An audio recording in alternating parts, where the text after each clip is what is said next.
my name is Christopher Bilski. I'm an 8th grader at Lowell Middle School, and I'm here today at Lowell High School on May 20th, 2005 to interview John Reagan Richardson. Where and when were you born? Well, Chris, I was born in Detroit, Michigan, northwest Detroit, on the 16th of June in 1947. When did you move to the Lowell area, and why? We moved here about 10 years ago. It was a job transfer, and I looked at the area around here and settled in between Belding and Lowell. We live about 7 miles outside of Belding and about 10 miles from Lowell. What kind of transportation did you have when you were a child? What kind of transportation did I have? We had buses, mostly. We got a car when I was about 10 years old, and a bicycle, of course, was my main transportation up and mostly through high school until I became old enough to drive, and then I got my own car when I was 16. What did you do for fun or recreation? For fun and recreation, well, I played sports, and I belonged to a scout troop, and Cub Scouts and Boy Scouts, and we used to get together and play a lot of ball in the backyard, a lot of basketball and wiffle ball, and we go down to a place called the Dad's Club, and they had some ball diamonds down there, and we'd play, and we played a lot of street ball, football on Saturday mornings, and hockey in the street, and hockey also on the ice rinks. They used to flood the same place, the Dad's Club, during the winter, and we'd go down there and ice skate and play hockey. When I got a little older, I met my wife, and that stopped almost all the sports and quite a bit of the other activities too. And we were pretty into dating then. So I guess that was part of what I did for fun. So did you play any sports in high school, or? I played freshman football and JV football. I went to a school called Detroit Catholic Central, and they're pretty well what we would call a recruiting school, and you had to be darn near a professional athlete to make some of those teams. And I played some baseball for during the spring, and they were spring leagues, and the hockey was intramural, just pick up games and things like that. Were there any special events that occurred during your childhood? Special events. Well, I guess, politically, there was the assassination of John Kennedy while I was in high school. That was pretty profound, had a pretty profound effect on everybody that was around, especially those of us that had participated in the election when we were in school. And when he was assassinated, that caused quite a stir. The events were pretty normal for a kid my age in the neighborhood I grew up in. There wasn't anything real spectacular that happened. What were your school days like? What subjects did you like? My school days? Okay, I started out in grade school. I went to a school called Precious Blood Elementary School, and that was just basic elementary subjects. And then when I went into high school, I took a college prep course, again at Detroit Catholic Central, and I actually graduated from Cooley. I transferred to Cooley, which was a public school, my senior year, and I graduated from there, still in a college prep course. Took the basic subjects. I did manage to slip out of biology somehow. It was almost a required subject there, and I had other sciences that I took, so I was able to slip out of biology, which I was kind of proud of, that I didn't have to take that one particular course.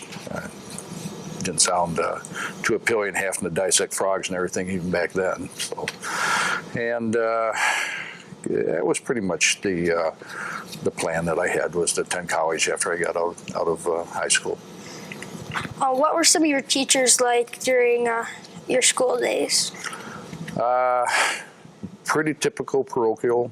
I had nuns when I was in grade school, and they were Dominican nuns, and pretty strict. We had 60, well, my last name is Richardson, and I was always number 46, 47, or 48 in the class. We usually had 60 or 62 kids in most classes. There was a lot of a lot of discipline that took place. You know, the nuns had to keep you pretty well in line. And then when I went to high school, I had the Bazillion Fathers at Detroit Catholic Central that taught there, and they also were strict disciplinarians. First time I ever heard a radio played in school was when I got in high school. Up until then, it was, you know, there wasn't any goofing around or anything like that. Excuse me. The school I went to was a pretty good prep school. Unusual in the fact that back then they even had what they called a smoker for kids that smoked, if you believe that, that you could go out to if you wanted to.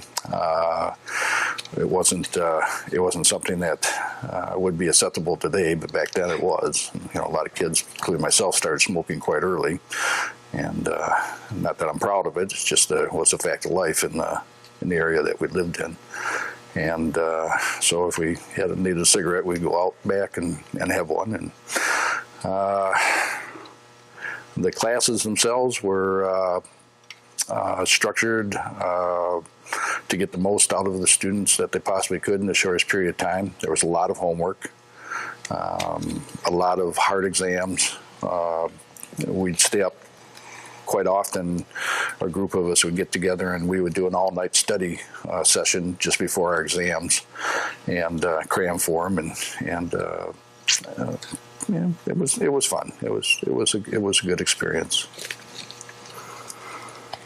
As a kid, what did you enjoy doing? Well, I enjoyed bike riding. That was something that we did year round. I enjoyed the sports. Cartoons on Saturday morning, I really enjoyed that. I liked getting out, and we'd have pickup games on the weekends, and we would also go over to my sister's house and on Sunday for Sunday dinner, and there was always something going on over there. My sister had 9 children, and so I had a lot of nieces and nephews to goof around with. And we'd go over there for dinner, and then we'd get out and have some kind of sporting event either in the street or the backyard, and, you know, watch a little TV, watch a little sports on TV. Back then it was the Wide World of Sports that would come on Sunday, and we would, you know, turn that on and watch it. Liked playing with the kids in the neighborhood. We had a lot of kids in the neighborhood. We'd get together. Did a lot of garage climbing. We'd go out down the alley and challenge each other to climb everybody's garage. See if we couldn't get up there without killing ourselves and get off, and things along those lines. What was your daily life like, and did you have any chores or jobs as a child? Okay, I was the third of 3 siblings. There was my 2 sisters. They were both older. They were 19 and 16 when I was born, so it was almost like I was a child on my own, living in the house. And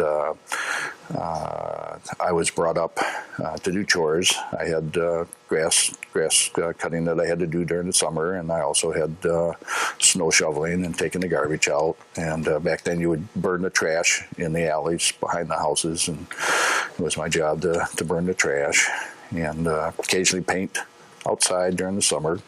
I did a lot of chores for the neighbors. I would make my own spending money by cutting lawns for the neighbors. I probably had 4 or 5 different accounts that I would go around and do during the summer, and then also take care of their snow shoveling and leaf raking during the fall and the winter. What was church like? I was raised in the Catholic Church, Precious Blood Parish, and we attended Mass every morning. The whole time I went to school, through grade school, we had to be at Mass at 8:15 in the morning, and then our classes began at 9 o'clock. And if we were going to receive communion or anything like that, back then you had to fast. So we'd bring a lunch with us and receive communion, and then we would eat our little breakfast, I guess it was, in the classrooms during the first hour. And during the fall, we would attend the Stations of the Cross. And that would be a long period of time that we'd have to be in the church then. And different feast days in May, we'd have a thing called the May Crowning, where we would go out and, as a group, this is still in elementary school, and each class would take a turn crowning the Virgin Mary in the courtyard that surrounded the church. We got a new building when I lived there, and the Monsignor went to Rome and picked out the tiling that he was going to do on the ceiling, and that was quite spectacular. Time when they were putting that up and then unveiled it. It was quite impressive. And the floors were all marble in the church.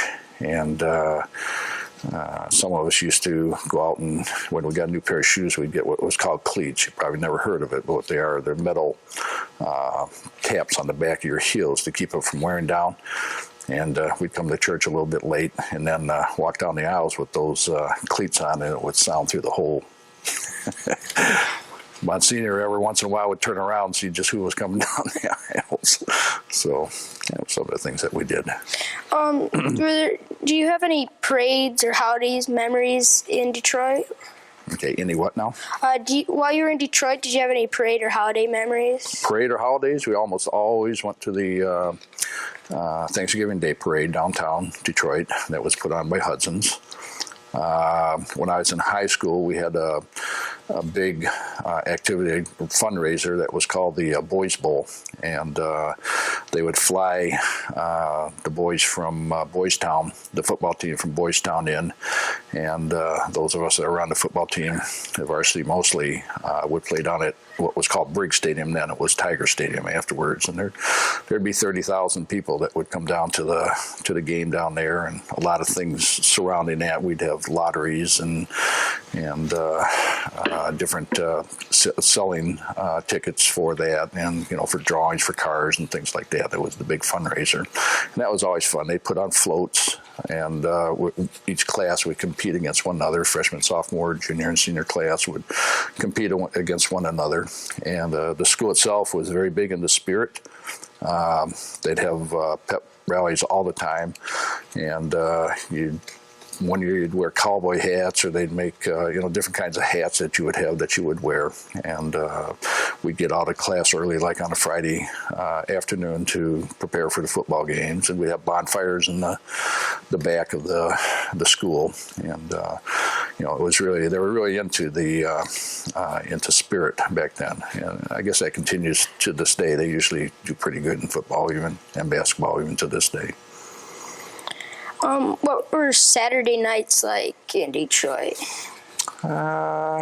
Usually would be when I was younger, it was bedtime. It was get ready for church on Sunday. As I grew up, my wife and I married. I went with my wife during high school, and we would date. It would be a big date night, and we were close to Canada, so a lot of times we'd go across the bridge or through the tunnel, and we had a favorite place that we used to like to go to over in Windsor called Mario's Pizzeria, and I'd get together with the guys during sometimes on Friday nights, not Saturday, but Friday nights, and we'd go down to Toledo, Ohio, to the dance clubs, and this is pretty much before I met my wife.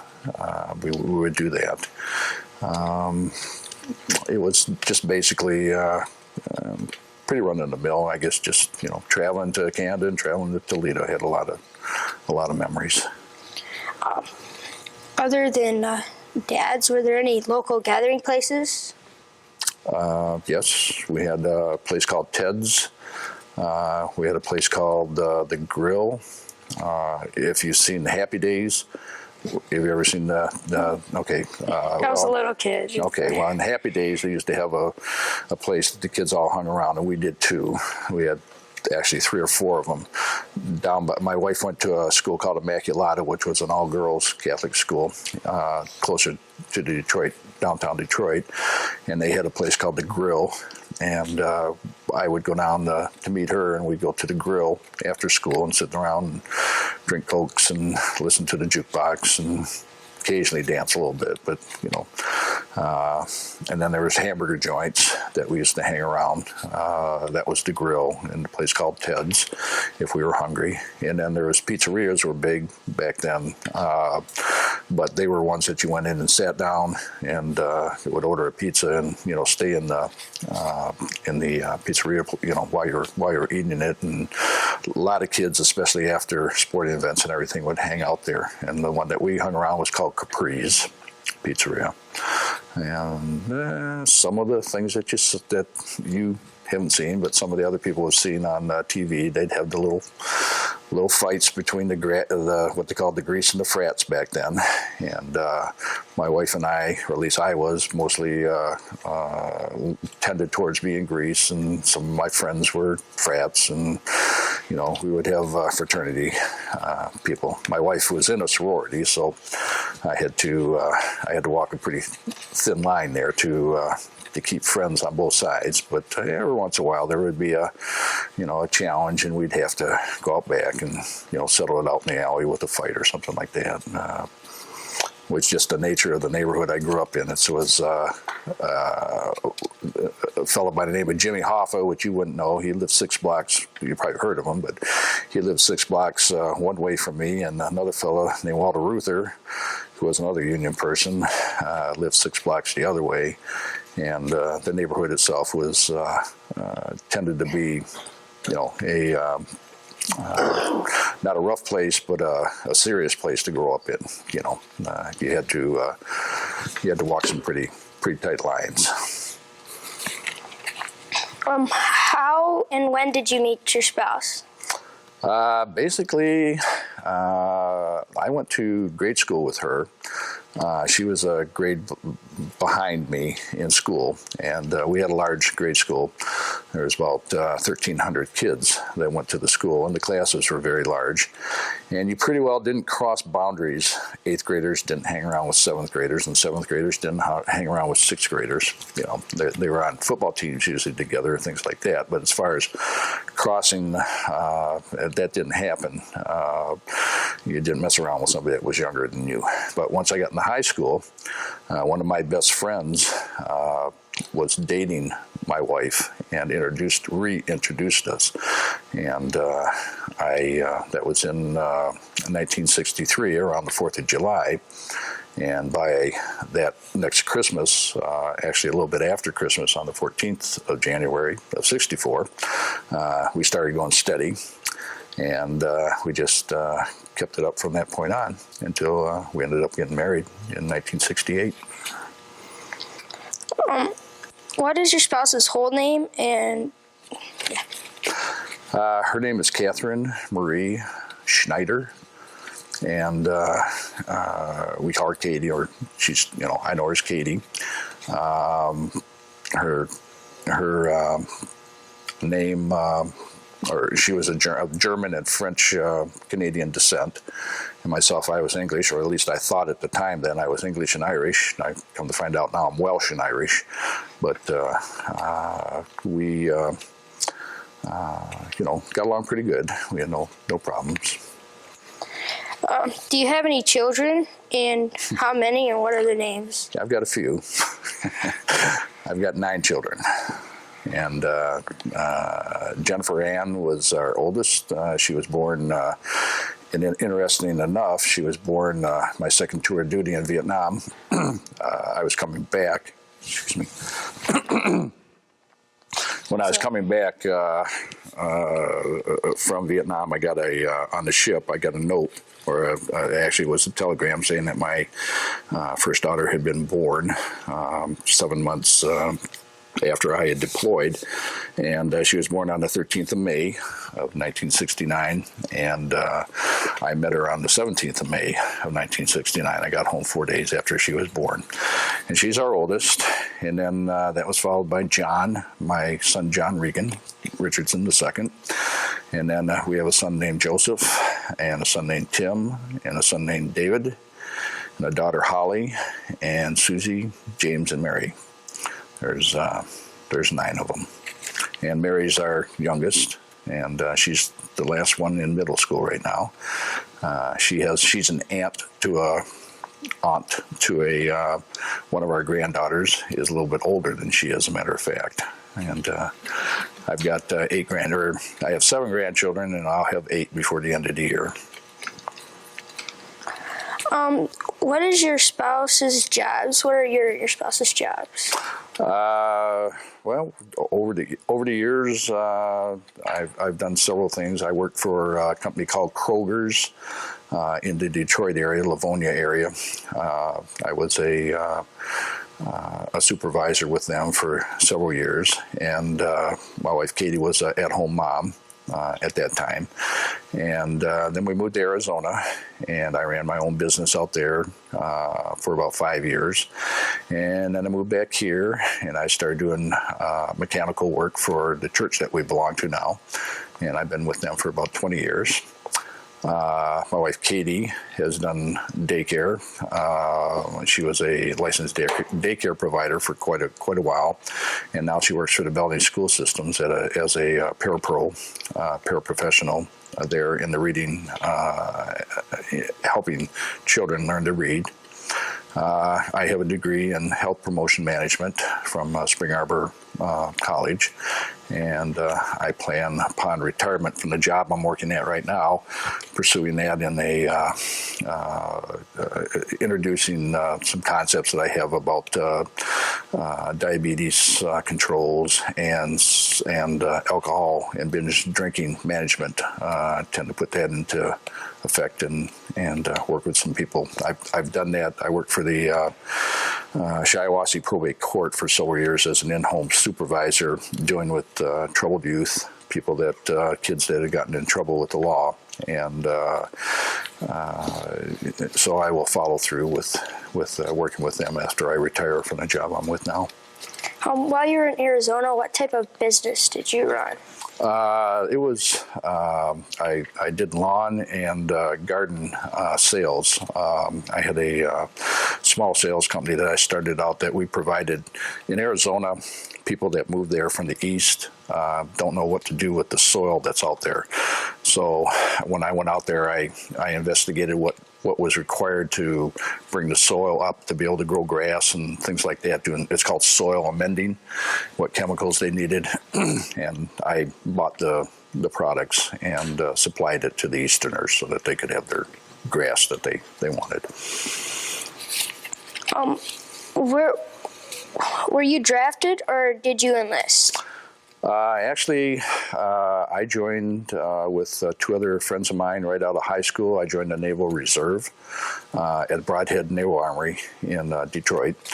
And the original plan was to be in the reserve for 1 year and then go on active duty for 2 years, and then you would do reserves for 3 years afterwards. It was a 6-year commitment. As it turned out, my father got sick while I was still in the service, and I had to spend an extra year at home. So I joined. I was not drafted. Would you make the same decision to enlist now? Mm-hmm. I would. Yeah. At the time, again, it was you were facing a draft, and I rather wanted to control my own destiny, my life. Navy looked like it was a good branch of service to be in. I like to swim and things like that, and I figured, well, that was right up my alley, so I had a cousin that had been in the Navy, and so they just basically talked me into joining with them, and we all went down and joined about the same time. Where were you living at the time? Northwest Detroit.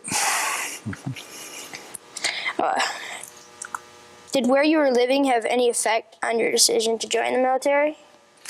I don't really believe so, other than my friends going into the Navy Reserve. There are some others that went into the Marines and some that were drafted into the Army, but the program that was offered through the Naval Reserve looked like the best for me. Why did you join? Again, it was a question of whether you either joined or you were drafted, and the program that the Naval Reserve offered was that you could be rated before you had to go on active duty.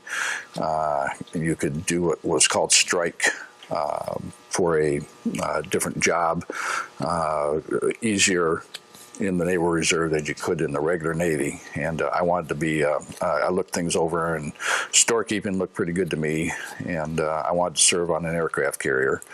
And both things were pretty well promised to me when I joined up. And so I went with the program. I was with Kroger's, and I was already in the stores, working that route, so it tied in with it. Do you recall your first few days in the service? Mm-hmm. Yeah, on active duty especially, I arrived on the aircraft carrier Ranger. It's an attack aircraft carrier, CVA-61, the day before Christmas in 1967. And I was high-lined over from an oiler. I had been in the Philippines at waiting to catch the ship. I had flown to the Philippines from California, and went out on an oiler to the Gulf of Tonkin, and was high-lined over.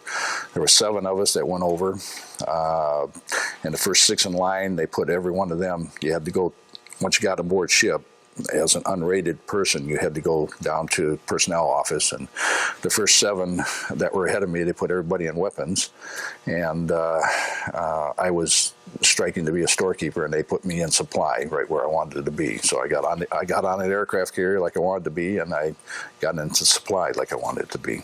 Mm-hmm. Well, what about them did surprise you and made adjustments difficult? Okay, repeat that again. What about did anything surprise you or make it difficult to live on the carrier? There was a lot of people. There was about 5,500 people that were on board ship. It was a large ship. My bunk was right above a magazine. I didn't care for that. A magazine is where they store their weapons, and that was surprising. The first day I got on there, I was sitting on 200 or 500 pound bombs eating my dinner. That was the only seat I could find. They had a forward bomb assembly and a rear bomb assembly, and ours was our bunks, and also the place where we ate, the galley, was stationed right there. And so I was sitting, that surprised me that we were eating on top of weapons, yeah. What were your feelings toward the military after your first days? We went in pretty well convinced that the North Vietnamese and Chinese had the same intentions in South Vietnam that the Koreans had in North Koreans had in South Korea, and that we were going there to prevent the spread of a form of government that we didn't approve of, communism. And pretty much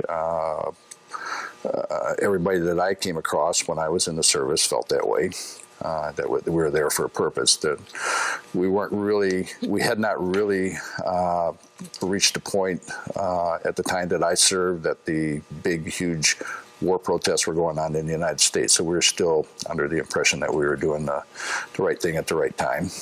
I remember thinking, though, that I sure didn't want to make the military a career. I was never that impressed with it, and when I got ready to get out, I got out. I didn't have second thoughts about making the military career. I miss my wife. Did you miss your home during these years for a few? Oh yeah, yeah. Long time being away. I was in Vietnam twice. I went on 2 cruises. One lasted from November of '67 when I left, and then got on board ship in December until May of '68. And then my second cruise was from October of '68 till May of '69. And the second cruise, especially seeing I got married in between the 2 cruises, was a long time to be out and be away. And so yeah, I did miss home quite a bit. Could you tell us about any boot camp experiences you might have had? Well, boot camp was a little unusual. Being in the in the reserves, we just did 2 weeks of basic boot camp, and I did that at Great Lakes Naval, the naval base at Great Lakes in Chicago, or actually it was in Wisconsin. Nothing real spectacular about that. It was just basic, training and fire prevention, fighting fires, and learning to do things the military way. Learn how to shoot a rifle and carry a sidearm, and a lot of tests that they had. And then the next year, I went on what was called a cruise, 2 weeks, and we never left port, but it was called a cruise. And we were aboard a ship, and we learned the different things about painting and housekeeping and things like that on board a ship. That was pretty much my introduction to the service. What things about your boot camps were difficult? Were there any, or were there any things that you felt were really good about it? No, there was nothing real. Like I said, a reserve boot camp is different from a regular boot camp that lasts 8 weeks. The physicalness of it, I guess, was pretty intense. We ran just about everywhere that we went the whole time we were there. There was very little walking or anything like that. You had to double time every place that you went, and especially seeing that we only had 2 weeks to get into what was considered, shape. They were pretty intense on us. I did meet a Kennedy when I was there. One of the Kennedys was in the same company with me. That's the Kennedys from Massachusetts, and I made friends with him. That was kind of interesting, but really nothing too difficult about the boot camp or the cruise. Do you remember your instructor? I can't say I really do. Again, it was just a very short period of time that we were with the drill instructors, and a lot of it involved intense training under several different people. It wasn't like a regular boot camp where you have one drill instructor that pretty well is with you the whole time. We had to go to a lot of different schools, firefighting school, and the chemical, biological, nuclear deterrent schools and things like that would last 4, 5, 6 hours, pretty intense training, watching classes and learning from the instructors. So, no, the drill instructor doesn't stand out in my mind. Do you have any feelings towards your instructors? No. I will say, though, the experience down at Broadhead Naval Armory, we used to meet once a week down there. In addition to the cruise and the boot camp, we used to have to go down there and drill on a Wednesday night, and that lasted 4 hours. You had to go down from 6 till 10 on a Wednesday night, and the instructors down there were pretty good people. They'd been in the service and knew what it was like and what we would need to survive where we were going, and they provided us with a lot of information. I do respect them.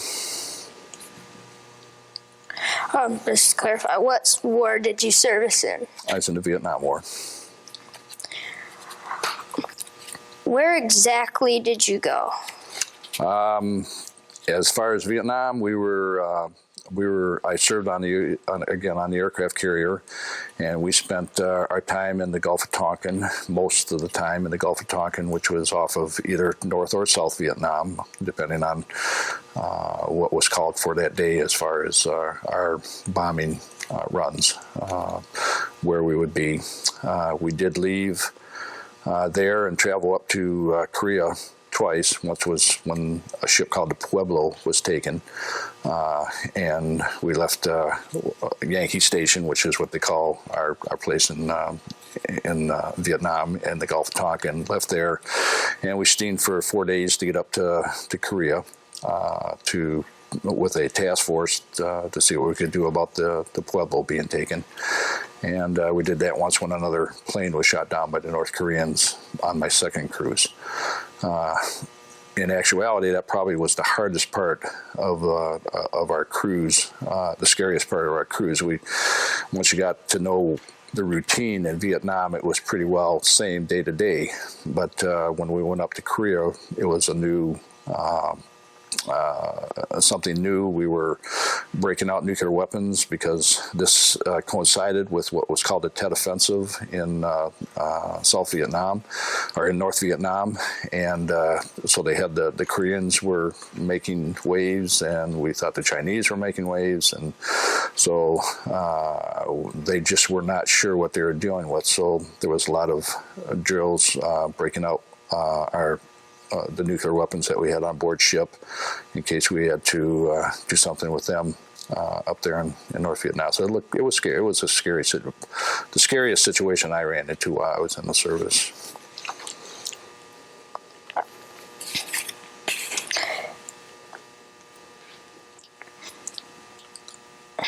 Did you ever see any combat? I was in the combat zone the whole time I was in Vietnam. Yeah. There's a difference between in the Navy. There's what they call the Blue Water Navy, and the Brown Navy, or Brown Water Navy. Blue Water was aircraft carriers and destroyers and the bigger ships. The battleship New Jersey was there. We stayed pretty well 65 to 100 miles off the coast. So as far as seeing actual, with my eyes seeing the combat, no. But we were in the combat zone, which was called a combat zone the entire time that we were in Vietnam there. North Vietnamese did not have a Navy, and by the time I was there, they pretty much had lost most of their MiGs earlier on in the war. So there wasn't a lot of problems for us. We would darken ship at night, just in case there was, something that would have occurred. But we mostly just ran into sampans, and the Russians used to like to fly what they called a brown bear aircraft over. As far as MiGs and things like that, they never got near our ships. But the boys that were in the men that were in the swift boats and things like that saw real, intense combat in Vietnam, but I wasn't in with that group. How were your basic needs, like food and sleep? Food was great. We had 2 galleys on board, and they served meals pretty much 22 hours out of a 24-hour period. They only shut down a couple times to clean up. We could go and get something to eat just about any time at all. Our bunks, on the other hand, were pretty small. They probably, if you would look at one of these tables here, that would be about the space that we would have from the top to the floor, stacked 3 high, that we lived in. And we had some fold-out shelves that we could store our everything we owned in. They did have a little air blower that would give you, fresh air, or actually pumped in air coming in, so that, you didn't feel like you were suffocating. But the quarters were pretty cramped. Were there any casualties on your ship? Yes, we had 4 or 5, maybe 6 people on the first cruise that were either killed in action or missing in action or missing at sea, and probably just about the same number the second time through, mostly pilots. How were you able to deal with this? They had services that they would, if someone was killed or someone was missing, the chaplain on board would hold a service, and I didn't know there were so many people on board ship that I didn't know anybody directly that was killed. The pilots were officers, and I was an enlisted man, so the officers were in a different part of the ship, bunked in a different part of the ship than we did. But it was always a sad time when someone would end up missing. Did you get any medals or awards? Our ship earned seven various medals while I was on board the Navy Unit Commendation and the Meritorious Unit Commendations. There were about 5 other awards and medals that were given us on board the ship. And then I earned a personal citation from the Admiral of the 7th Fleet for the work I did. I moved from general supply into working directly for the supply captain on board the ship, and all the communications went through me. As far as anything that came on board or went off, it had to go through me, and I was in charge of the basically the trafficking, the ordering, and the of supplies and things like that. And there was a lot. There was everything, like I said, from nuclear weapons to bagels. That had to be brought. Everything had to be brought on board or shipped off. And there was different things that the different priorities that were assigned to a message that you would send off the ship. And being in communications, I had to sometimes deal with many of the officers, up to and including the Admiral, as far as clarifying things and setting priorities. And it was pretty much my responsibility to get those messages on and off the ship and get the supplies there. So anyhow, it turned out that we did a real good job. And when it came time for citations, I got a citation for that. When you were doing this, did it ever seem overwhelming, or was it very stressful?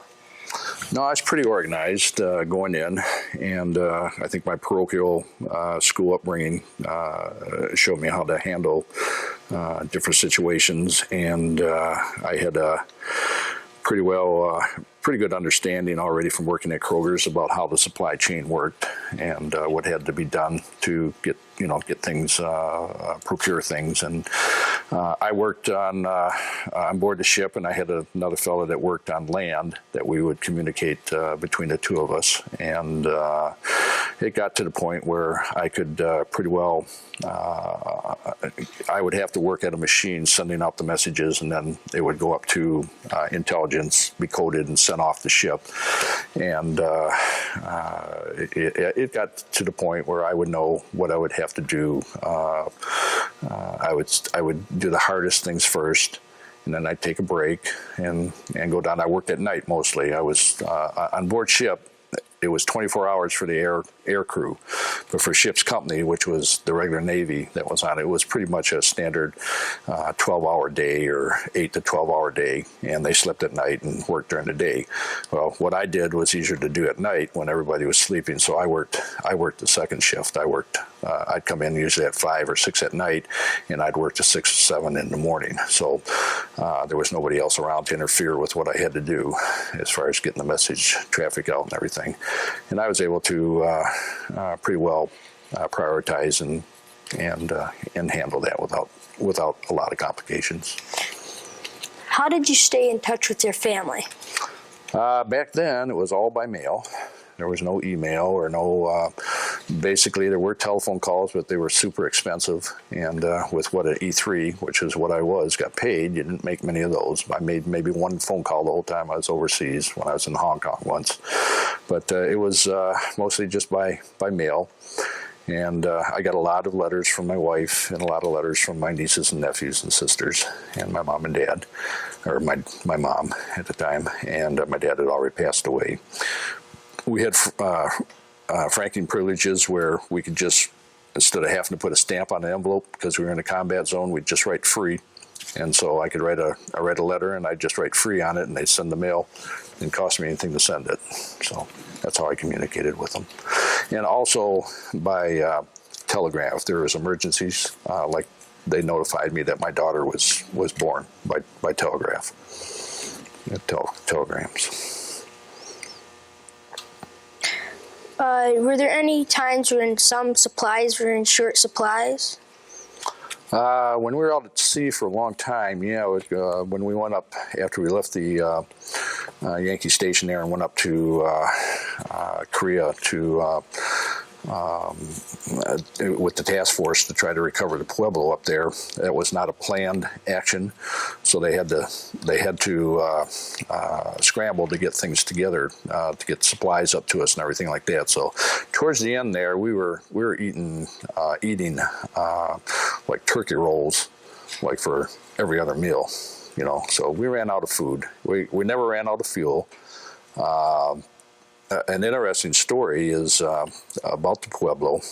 Is back at that time, the Enterprise was on what was called carrier calls off the coast of Japan, and the Pueblo got taken, and so they moved the Enterprise over to try to recover, to do what she could to recover the Pueblo. Unfortunately, they did not, there was no weapons on board and only 10 airplanes on the Enterprise, because out of respect for Japan back then, they didn't load up their munitions until they got to the Philippines. So we were in a very big hurry to get up there with our task force, with our destroyers and the carriers that left Yankee Station to get up there, because the Enterprise is basically a sitting duck. It was out there with not armed, and could have been taken itself if the North Koreans had known that that's had been in on that. They could have even taken the Enterprise at that particular time. So they were short of supplies. We weren't, but we shared whatever we had once we got up there, and our planes were able to fly off and land on her decks and bring weapons on board and things like that before there was a crisis. Were there any times when you had a surplus of supplies or too many of a certain supply? Most people would say no. You had enough to work with. There was a lot of things got used up. Occasionally, not surplus, but occasionally shortages. If there was a crucial part that a plane needed, there would be a priority message that would go out. I'd send out a priority message, and that would go directly back here to the United States. And if they had to work overtime at a plant to create the part, they would do it, and the part needed to be back on the ship within 24 to 48 hours. So there was never too many, but sometimes, yes, there was shortages of parts because they would break down. How did people entertain themselves? We had television sets that were on board. They had their own broadcast studio that they played movies. Again, when we were out there at the Pueblo, the only movie, they missed out on the delivery of the movies that week or whatever, and the only movie we had was Bonnie and Clyde, and we saw Bonnie and Clyde every hour or every 3 or 4 hours for like 3 weeks straight. Kind of boring. Music, most people had their own music that people would send to them. Tape recorders were big things back then. Everyone had tape recorders, and cassette recorders were just coming in. Most of those were reel-to-reel tape decks, and people played their own music and had headphones. A lot of card games going on Liberty. A lot of people went dancing and stuff like that. Were there any entertainers on the ship? When I was there, I missed Bob Hope by one day, and Raquel Welch, and some of those. they came 2 days before Christmas in '68 or '67, and I came on board the day after that, so I missed them. But yeah, they would occasionally send USO out troops that would have people, entertainers, and people like that. Billy Graham came on board one time, and they tried to keep people coming to to keep your mind on what was going on in the States. What did you do on leave? Mostly on full leave, like 30-day leave. I came back and got married. Went on a honeymoon and went back to California. We went to New York on our honeymoon, and then we went back to Alameda, California. And our ship was in dry dock there. And as far as short leaves, I would go look at the scenery, or when we went to Hong Kong, I went on the up to top of Victoria Heights there, and on the tram, and looked at the areas. And in Sasebo, Japan, there was a park that a lot of us sailors went to and looked at.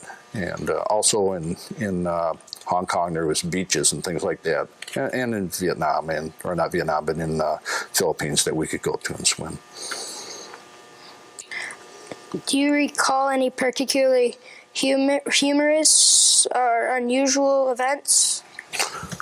Yeah, there was a lot of those. Probably the one that stands out most in my memory is when the captain of our ship was going to leave, and they were switching from one captain to another captain. They were packing all his things in what was called a cruise box. A cruise box was a big wooden thing that he put everything that he owned in. And unfortunately, they were trying to impress the captain, I think, and they built the cruise box too big, and we couldn't get it. There was another fellow and myself that were given the assignment to move it up to the flight deck, and they were too big to move down through the hallways. So what we had to do is we had to take it up an escalator that went from the hangar bay up to the flight deck that normally just pilots and things went on. And we were carrying it up there, and the guy that was standing in front of me lost grip on it, and it started doing one of these things down the stairway, and I jumped up on the side, and it went by me, and there was a chief down there, and I told him, "Turn around and run, Chief, just as fast as you possibly can." And he flew down those stairs and got out the door just about the same time that box crashed on the bottom.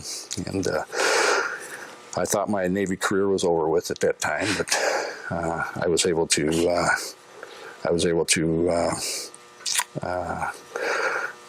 get another box made, and we transferred it. Flying kites off the flight deck was always fun. We did that, in between flight ops and things like that. We'd fly kites off the flight deck, which was kind of fun to do, things like that. Can you put me on hold for 1 minute? Let me count again. Yeah, you're going to sign the count again. Let's roll.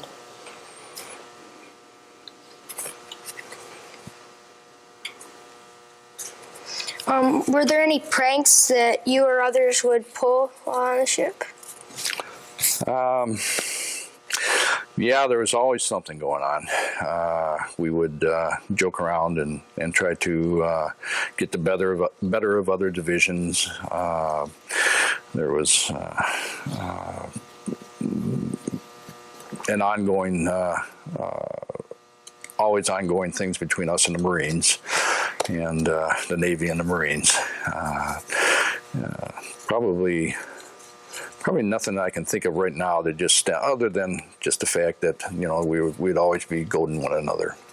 And we had a thing that was called an ICOG. It was a card like you have there that was punched, an IBM card, and we created an animal based on that called an ICOG, and people would draw. Have a contest drawing what an ICOG was, and it got to be quite extensive and involved after a time. It was something that I can't explain it. You'd have to have been there to understand it, but among the supply people, it was a big joke. Did you bring any photographs or anything with you? Yeah, I have a few with me. Do you want to see them? Are we supposed to see them? Or? Sure. Okay. I've got a cruise book here.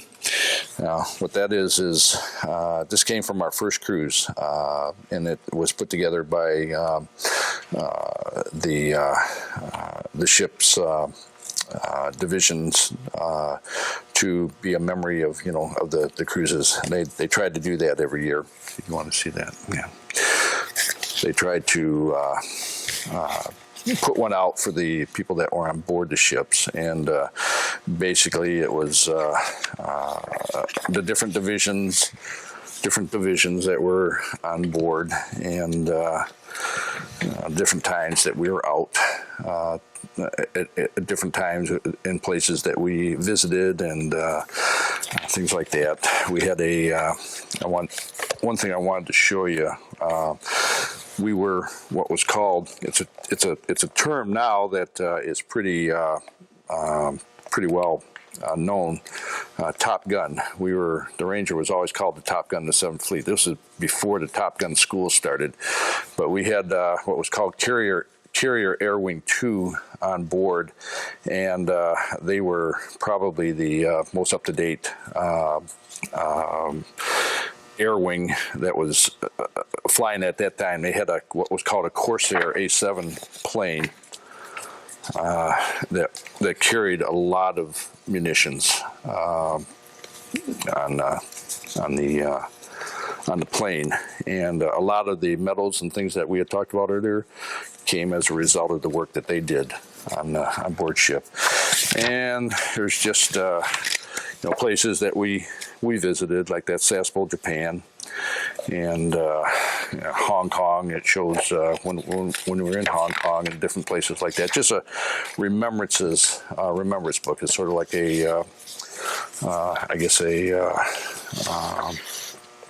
what would they call the ones from high school there? Yearbook. It's like a yearbook. So I just wanted to point that out. And just a few pictures of myself. I didn't want to bring many, but I brought a few pictures of myself when I was in the service there.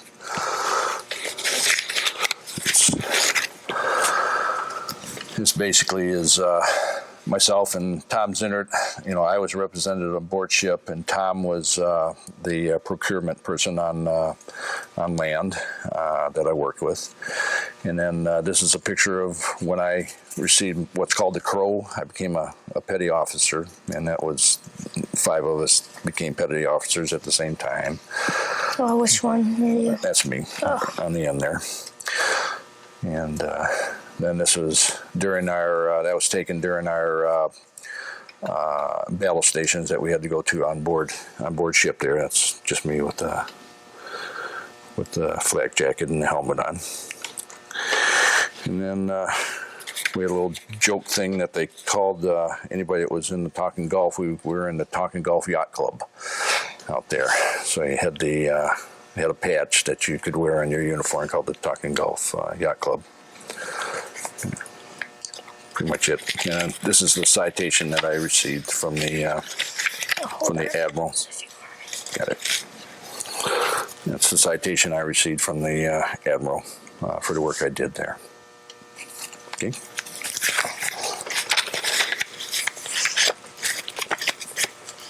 What were your feelings the day you were discharged?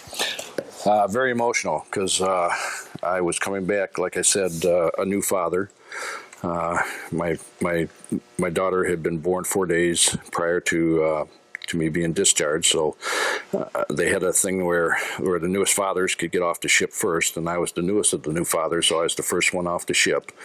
And I was down the gangplank with my cruise box. I was discharged out of the Navy.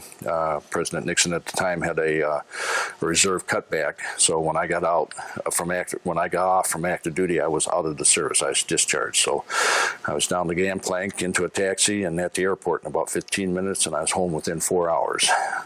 Met my newest, or my baby, and reacquainted myself with my wife. So it was real emotional.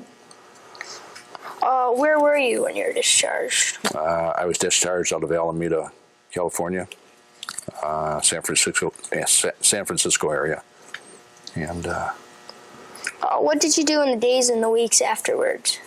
Well, when I first got back, I caught up on all the music. That was a big thing.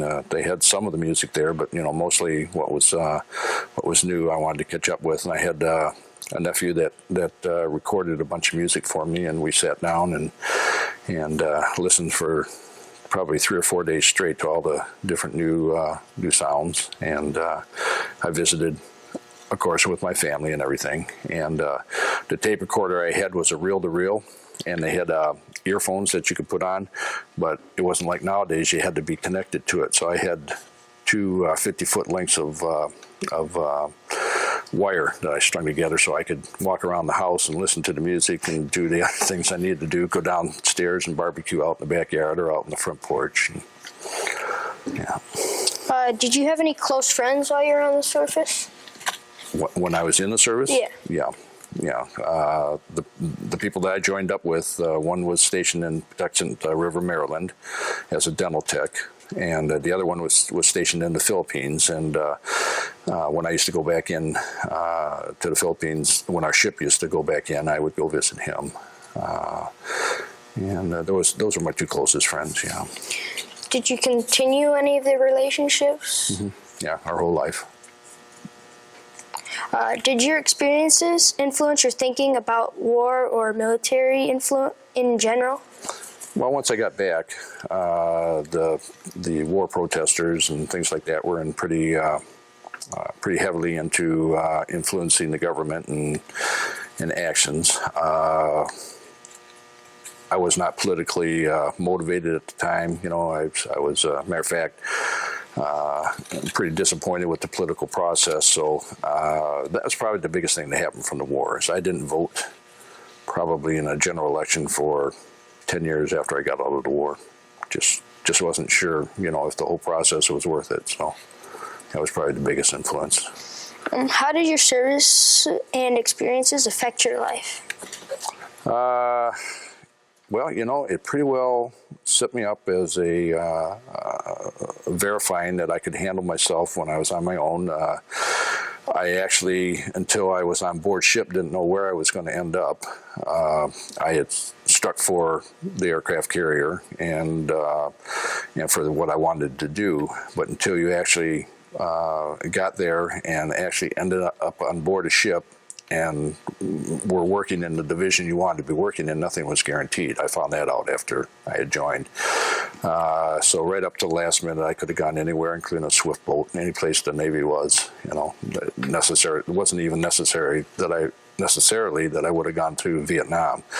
So, I felt pretty confident with myself that I could control the situation, and that helped me to get into management and some of the other areas that I did afterwards. Yeah. Is there anything you would like to add that we have not covered in this interview? No, other than I've met, a lot of veterans over the years that were disappointed with the service. I can never say I was real disappointed with the service itself. I had good experiences. The people I worked with were excellent people. We accomplished what we went over there to accomplish as far as our ship and the assignments that we were given. I never felt personally guilty about anything I did over there.